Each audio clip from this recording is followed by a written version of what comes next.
لیکن جو حضور کی انگلیاں والا پانی ہے نا، یہ ہر کوئی نہیں پی سکتا. یا صدیق نے پیا، یا حضرت حیدر قرار نے پیا، یا عمر نے پیا، یا جناب عثمان نے پیا، یا انہوں نے پیا جو خوش قسمت اس وقت حضور کے دروازے پر موجود تھے.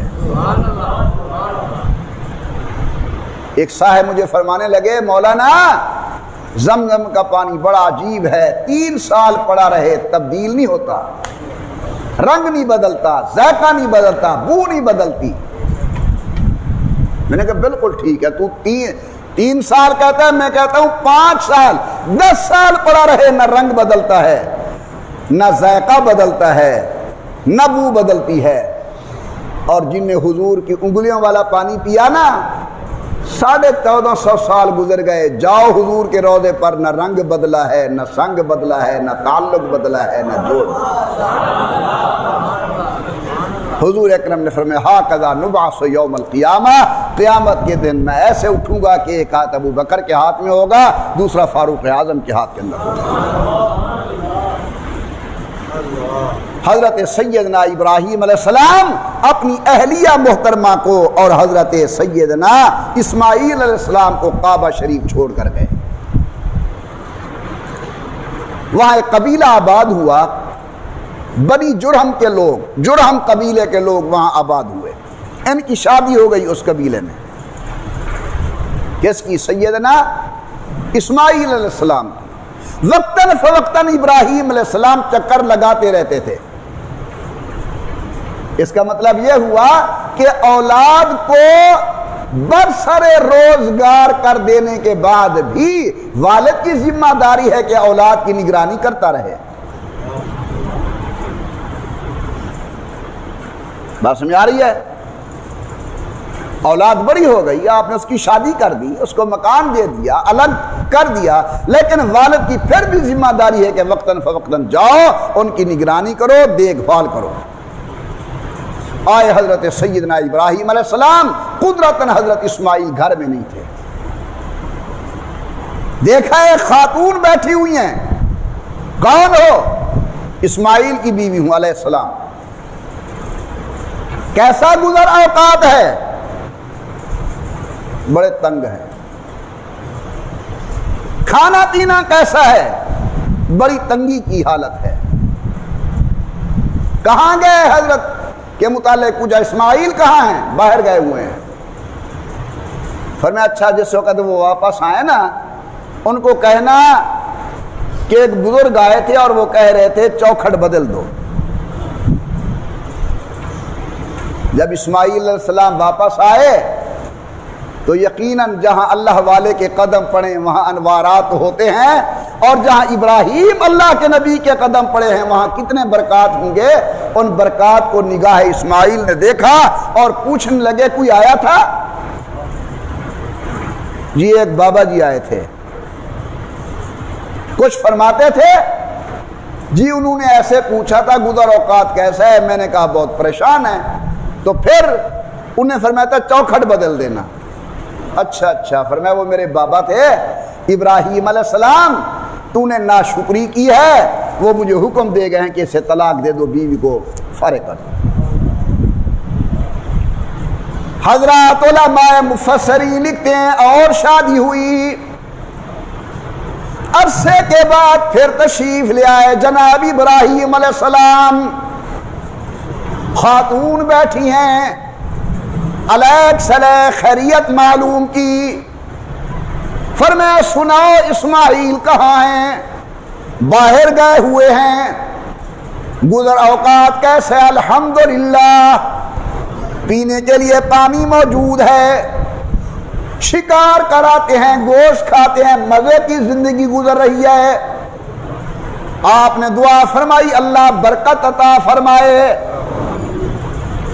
جب آئیں اسماعیل ان کو کہنا ذرا چوکھٹ کو سنبھال کے رکھو.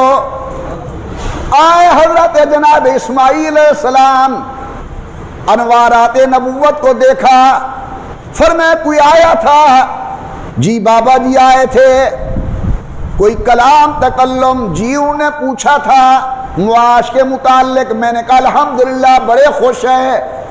پھر کیا ہوا؟ یہ وہ کہہ گئے چوکھٹ کا خیال کرنا، سنبھال کے رکھنا۔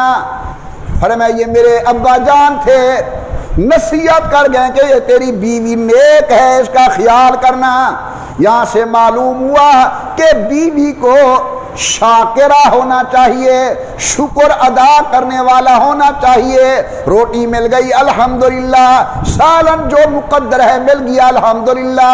اگر عورت گھر کے اندر ناشکری کرے گی لازماً اللہ کی آتی ہی برکت واپس چلی جائے گی۔ اللہ نے دوسرے امتحان کے اندر بھی حضرت ابراہیم علیہ السلام کو کامیاب فرمایا۔ بیٹے کو چھوڑ کر گئے لیکن ثابت قدم رہے۔ اب یہ بیٹا بڑا ہو گیا، کتنا بڑا ہوا؟ علماء کہتے ہیں چلنے پھرنے کے قابل ہوا۔ بعض مفسرین لکھتے ہیں نہیں، ہاتھ بٹانے کے قابل ہوا۔ بھئی چھوٹا بچہ اگر فوت ہو جائے دکھ تکلیف ضرور ہوتی ہے، لیکن اگر کسی کا جوان بیٹا فوت ہو جائے تو کہتے ہیں اس کی کمر ٹوٹ گئی، اس کا صدمہ زیادہ ہوتا ہے۔ حضرت سیدنا اسماعیل علیہ السلام یا تو چلنے پھرنے کے قابل ہوئے یا دنیاوی امور کے اندر اپنے والد کے ہاتھ بٹانے کے قابل ہوئے۔ تو ابراہیم علیہ السلام نے ایک خواب دیکھا،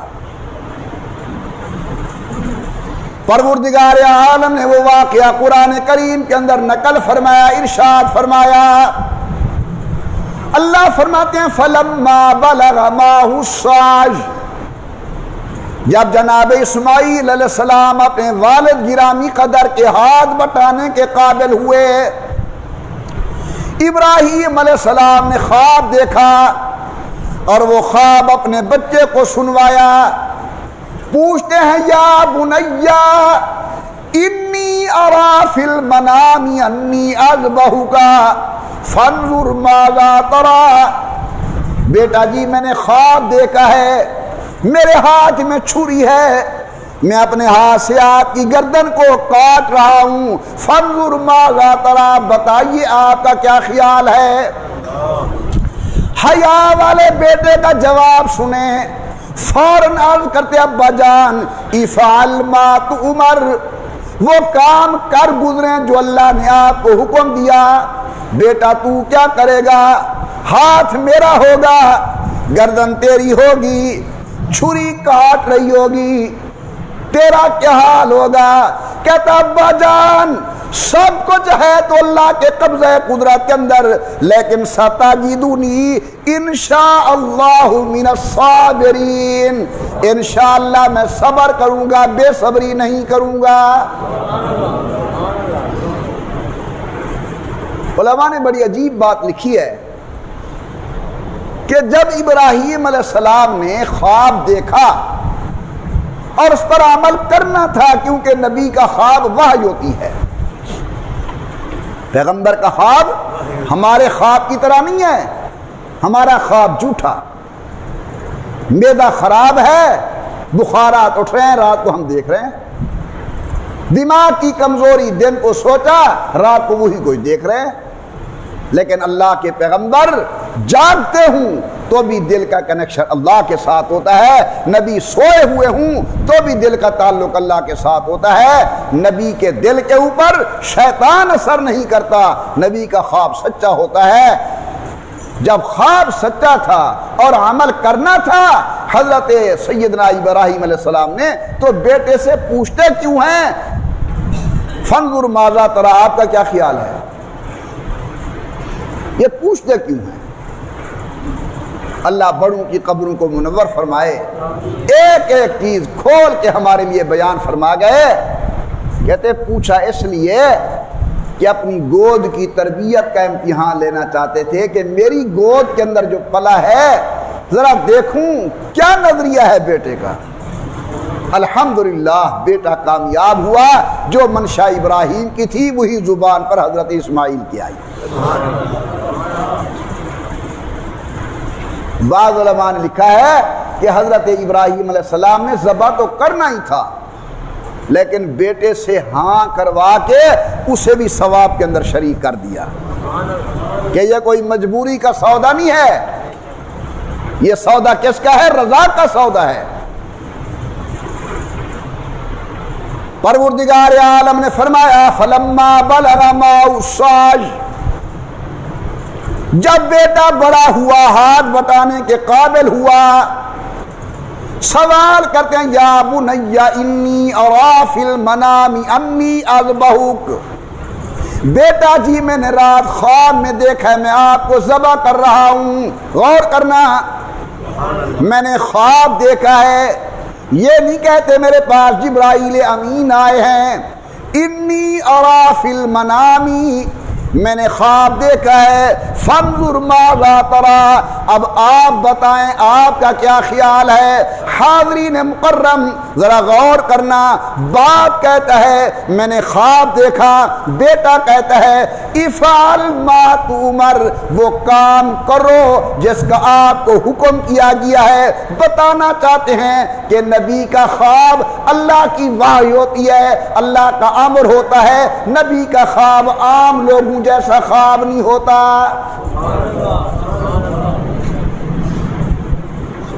حضور اکرم کی حدیث مبارک ہے، اللہ کے نبی فرماتے ہیں رؤیا الانبیاء وحی، اللہ کے نبیوں کے خواب اللہ کی وحی ہوتی ہے۔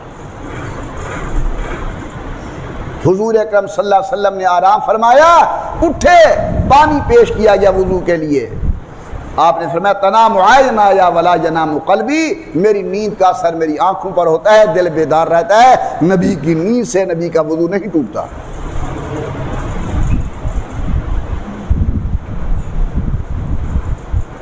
والدہ کو ملے، والد لے کر جا رہے ہیں، سبحان اللہ، اس مقام پر پہنچے جہاں ذبح ہونا تھا۔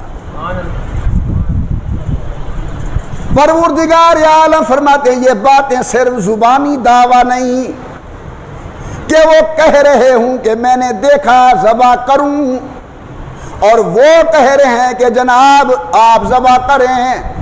اللہ فرماتے ہیں فلما اسلما وتلہ للجبین، والد ذبح کرنے کے لیے تیار ہو گیا، بیٹا ذبح ہونے کے لیے تیار ہو گیا۔ فلما اسلما، جب یہ دونوں تیار ہو گئے، تابع فرمان ہو گئے، وتلہ للجبین، اپنے بیٹے کی پیشانی زمین پہ رکھی، چہرے کی طرف سے ذبح نہیں کر رہے، گدی کی طرف سے ذبح کر رہے ہیں۔ علماء نے نکتہ لکھا ہے کیوں؟ اس لیے کہ مدت مدید کے بعد بیٹا ملا ہے جناب ابراہیم علیہ السلام کو، گردن کی طرف سے ذبح کیا جا رہا ہے، کیوں؟ ہو سکتا ہے ذبح کرتے وقت باپ کی نظر بیٹے کے چہرے پر پڑے، شفقت پدری زور کرے، ہاتھ ہل جائے، اللہ میاں ناراض ہو جائیں، گدی کی طرف سے ذبح کیا جا رہا ہے۔ اللہ تبارک و تعالی نے اپنی رحمت سے مینڈھا عطا فرمایا، ذبح ہو گیا مینڈھا، حضرت سیدنا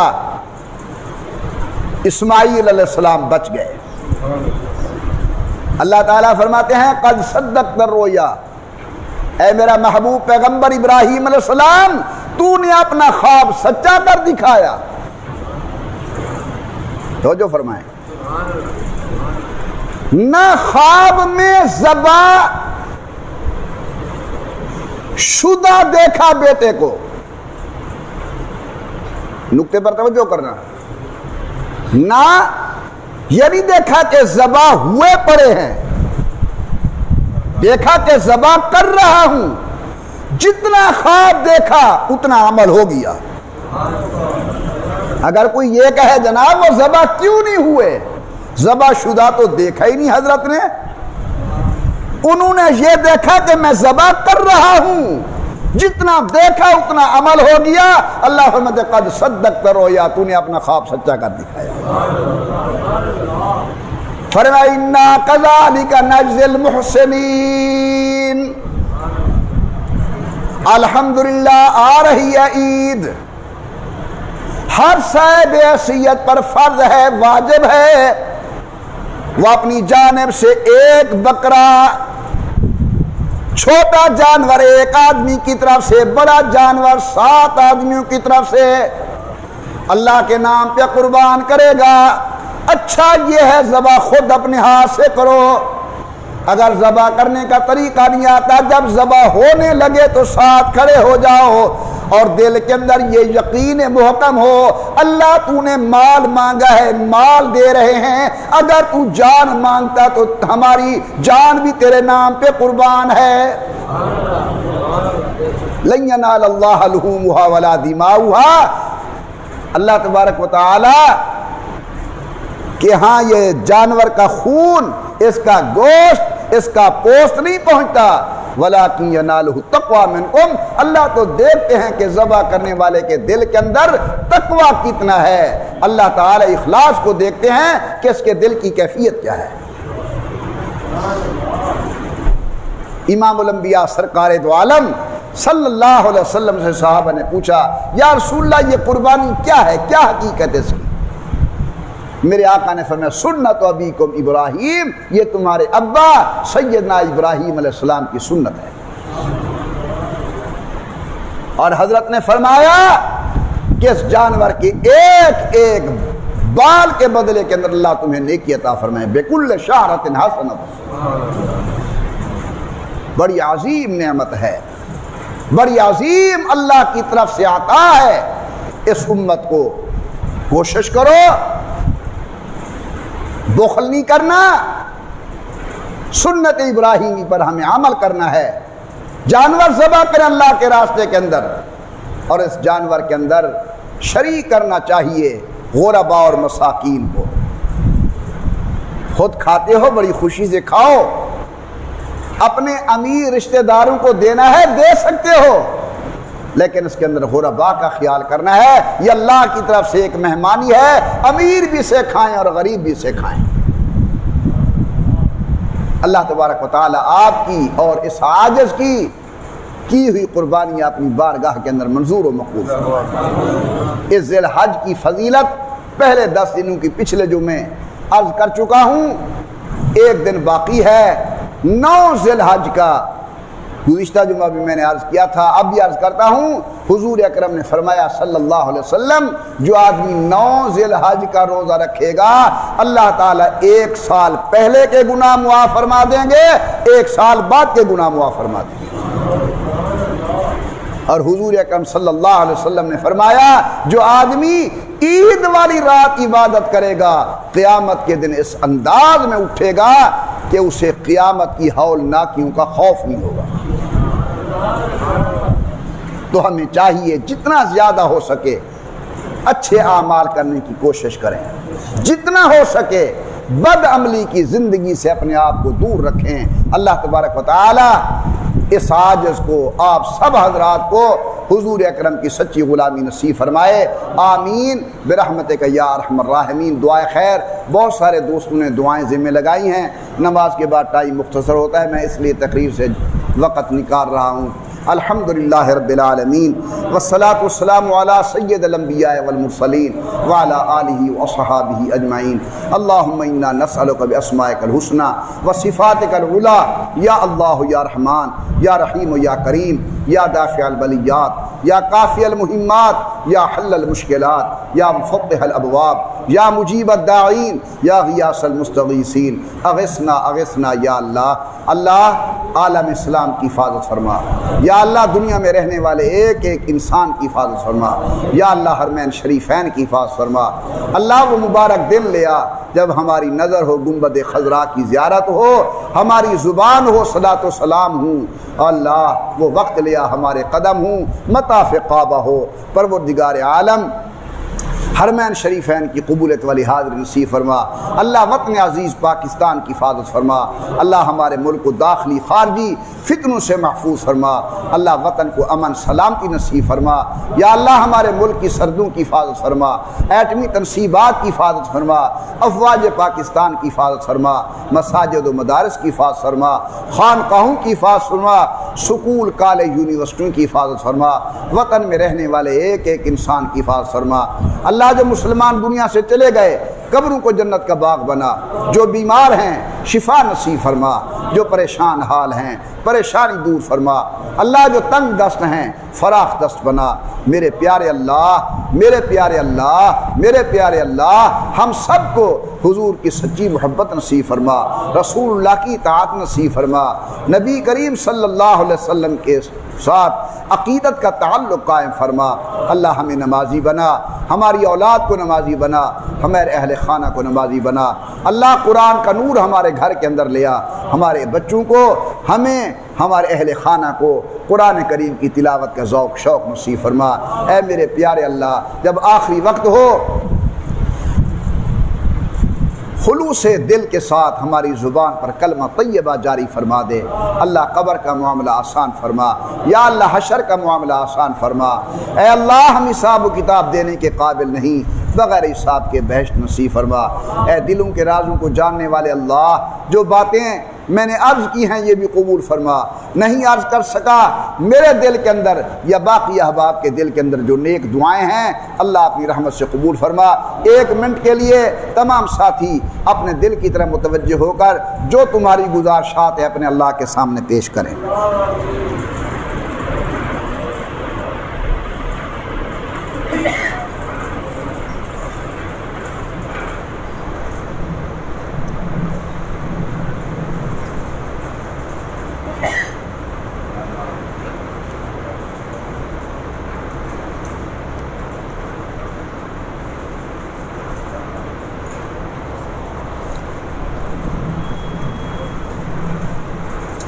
صلی اللہ تعالی علی خیر خلقہ محمد وعلی آلہ وصحبہ اجمعین، آمین برحمتک یا ارحم الراحمین۔ جن احباب